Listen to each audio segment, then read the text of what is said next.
আমি আজকে রুই মাছের একটা ঝাল বানাবো। তো আমি এখানে নিয়ে নিয়েছি দেখো মশলা, দারচিনি, লবঙ্গ, এলাচ, চালমগজ, তারপরে তোমার কিশমিশ, আদা, রসুন, পেঁয়াজটা আমি ভেজে নেবো, যদিও গোলমরিচ, এইগুলো আমি পেঁয়াজটা ভাজতে ভাজতে তেল আমার গরম হয়ে গেছে, আমি জিরা দিয়ে দিলাম। এবার পেঁয়াজটা আমি যতক্ষণ ভাজবো ততক্ষণ আমি মশলাগুলো করে নেব। পেঁয়াজটা ভাজতে ভাজতে আমি মশলাটা করে নেব। মশলাটা পেঁয়াজটা ততক্ষণে লাল লাল করে একটু ভাজা হোক।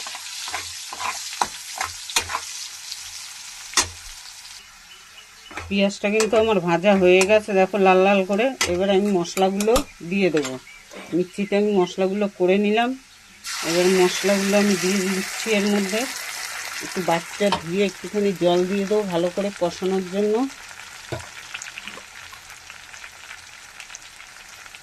তো বাচ্চা ধুয়ে আমি একটুখানি জল দিয়ে দিলাম এর মধ্যে। এবারে আমি এর মধ্যে 1 চামচি হলুদ দিয়ে দেবো। 1 চামচ হলুদ দিলাম এর মধ্যে। আমি 1 চামচ আমি নুন দিয়ে দেবো এর মধ্যে। 1 চামচ নুন দিয়ে দিলাম। এবার মশলাটাকে আমি ভালো করে কষাবো। যতক্ষণে তেল না ছাড়ছে মশলা দিয়ে ততক্ষণ আমি মশলাটাকে কষাবো।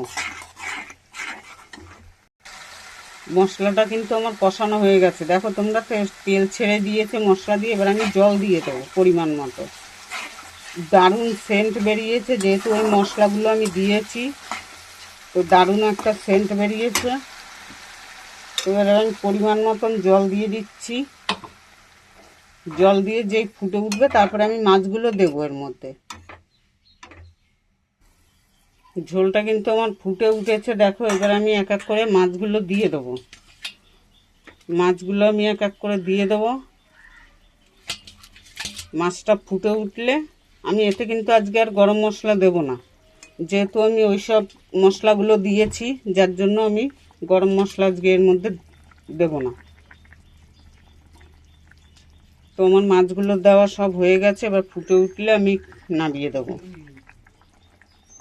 তোমরা দেখতেই পাচ্ছ আমার কিন্তু এই মাছের ঝালটা হয়ে গেছে। মাছের ঝালটা কিন্তু পুরো তৈরি হয়ে গেছে। এবার আমি নামিয়ে দেবো।